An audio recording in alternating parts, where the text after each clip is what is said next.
আদাব নমস্কার। আমি হীরা মোটরস থেকে হীরা বলছিলাম। আজকে এটা হচ্ছে আপনার রিং পিস্টন।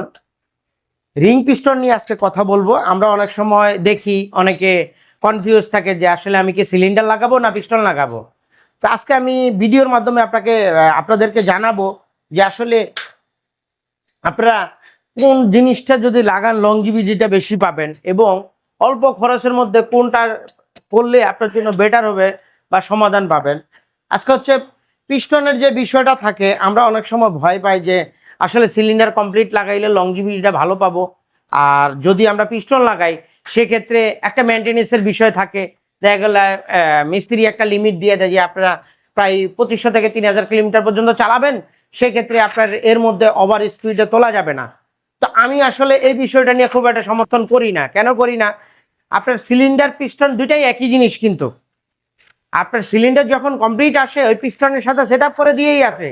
আর আমাদের এখানে যেটা আপনার অরিজিনাল সিলিন্ডারের সাথে এক্সট্রা পিস্টন নিয়ে আমরা যেটা বোরিং করি সেটাও সেম ভাবে আসে, কিন্তু পার্থক্য হচ্ছে আপনি কতটুকু আপনার মানে কাজের অভিজ্ঞতার থেকে আপনি কতটুকু একটা ফিটনেস রাখবেন সেটার উপর ডিপেন্ড করে। একটা পিস্টন হচ্ছে আপনার অরিজিনাল পিস্টনের সিলিন্ডারের মধ্যে দেখবেন আপনার খালি পিস্টনটা ছেড়ে দিলে টুক করে পড়ে যাচ্ছে, সেক্ষেত্রে কি হচ্ছে আপনি কোথাও বাধা পাচ্ছে না। এই পিস্টনটা লংজিভিটি কেন পায়? এই পিস্টনটা চলতে গিয়ে ফ্রি হইতে তার বডির যে আপনার অ্যালুমিনিয়ামটা ক্ষয় হচ্ছে না বা রিংটা ক্ষয় হয় না, সেই কারণে অরিজিনাল সিলিন্ডার কমপ্লিট সিলিন্ডারের পিস্টনটা অনেক দিন চলে। আর আমরা যেটা লেদে কাজ করাই বা বোরিং করাই, আমাদেরকে সবসময় দুইটা দিক মাথায় রাখতে হয়। একটা হচ্ছে হেডের কাজটা প্রপারলি না হইলে আপনার ইঞ্জিনে আবার প্রবলেম করবে, আবার সিলিন্ডার বোরিংটা অ্যাকুরেটলি না হইলে আবার এই প্রবলেমটা করবে। তা আমরা এই দুইটার একটা সমাধান বের করছি, যেটা হচ্ছে আপনার হেডের ভ্যালভের যে আপনার কাজটা অ্যাকুরেটলি করতে হবে, সেটা হচ্ছে আপনার গাইড, দুই গাইডটাকেই আপনাকে খুব অ্যাকুরেটলি থাকতে হবে। দুই গাইড যদি আপনার বেশি অতিরিক্ত নড়ে, সেক্ষেত্রে আপনার যে ভ্যালভ সিল থাকে ভ্যালভ সিল থেকে কখনোই কভার দেবে না মোবিল খাওয়াটা। আপনাদেরকে সবসময় খেয়াল রাখতে হবে সিড এবং গাইড, এই দুইটা গাইড যদি অ্যাকুরেট থাকে তাহলে আপনার পিস্টন লাগান বা সিলিন্ডার কমপ্লিট লাগান লংজিভিটি পাবেন। আর পিস্টনের ব্যাপারটা হচ্ছে যেটা আমরা যেটা বোরিং করি, বোরিং করার সময় বোরিংয়ে কোনো প্রবলেম হয় না। মেজর যে সমস্যাটা হয় সেটা হচ্ছে পলিশ করার সময়। আমরা যখন সিলিন্ডারটা যখন পলিশ করব, এই পলিশটা আগা থেকে শেষ পর্যন্ত পুরোটা এক স্তরে, মানে কোনো জায়গায় ফুলা থাকা যাবে না, কোনো জায়গায় লুজ হওয়া যাবে না, বা কোনো জায়গায় টাইট থাকা যাবে না। যদি এই কাজটা হয় তাইলে আপনার এই পিস্টনের লংজিভিটিটা পাবেন না। এবং আমরা এই সিলিন্ডার মানে পিস্টন বোরিং করা যে সিলিন্ডারটা, এটার মধ্যেও আমরা অরিজিনালভাবে পিস্টনটা সেট আপ করতে পারি। আপনার রিংয়ের গ্রুপটা অ্যাকুরেট রেখে, রিংয়ের থেকে আপনার ওভার সাইজ করা যাবে না সিলিন্ডার পলিশ করে, তাহলে আপনার পিস্টনে মোবিল খাওয়াটা বন্ধ করা যাবে না। আর দ্বিতীয় বিষয়টা যেটা হচ্ছে, দ্বিতীয় বিষয় হচ্ছে পিস্টন আপনি যে বোরিং করাবেন সেটা হচ্ছে খুব আঠালো, মানে অল্প আঠালো, যেগুলো আঙ্গুল দিয়ে হালকা ইশারা দিচ্ছেন। একটা পিস্টনের উপরে যদি আপনার একটা পয়সা রাখেন, ওই পয়সার ভারে আপনাকে পিস্টনটা সিলিন্ডারের শেষ পর্যন্ত আসতে হবে। যদি মনে করেন আমি আঙ্গুল দিয়ে ডাবায় পিস্টনটা ঢুকাইলাম, ইঞ্জিনটা যখন এইখানে আপনার পিস্টনটা যখন টিডিসিতে থাকে তখন এখানে আগুন বার্ন করে, প্লাগ যখন ফায়ারিং করে এখানে আগুন তৈরি করে, সেই একটা টেম্পারেচার পরে পিস্টনটা কিন্তু ওইখানে যদি টাইট হয় সেক্ষেত্রে ওই অ্যালুমিনিয়াম এবং লোহার সাথে ওইটা কামড়ায়া ধরে, যদি সে মোবিল সাইড দিয়ে পিস্টনের মধ্যে প্রবেশ করতে না পারে। এই পিস্টন টাইট থাকলে এই সমস্যাটা দেখা দেয়।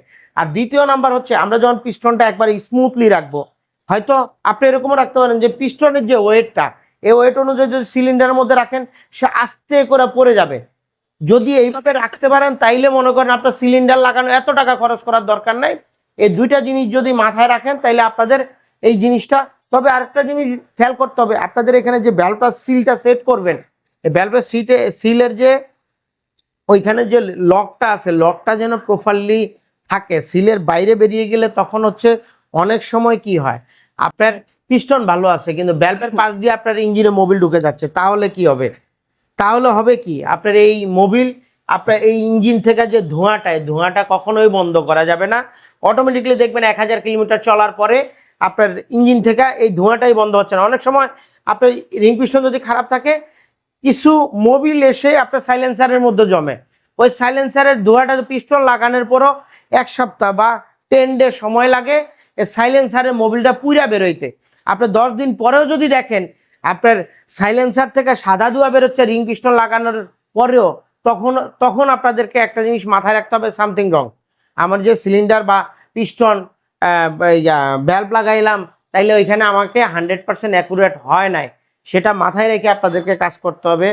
আরেকটা বিষয় যে জিনিসটা দেখবেন, আপনার আমি যে সিস্টেমে বলছি এই সিস্টেমে যদি কাজ করেন সর্বোচ্চ আপনি 500 কিলোমিটার পর্যন্ত একটু যদি মেনটেনেন্স করে চালাইতে পারেন, তাইলে আপনার সিলিন্ডারের মতো সার্ভিসটা লংজিভিটি। আলামিন এদিকে আসো একটু।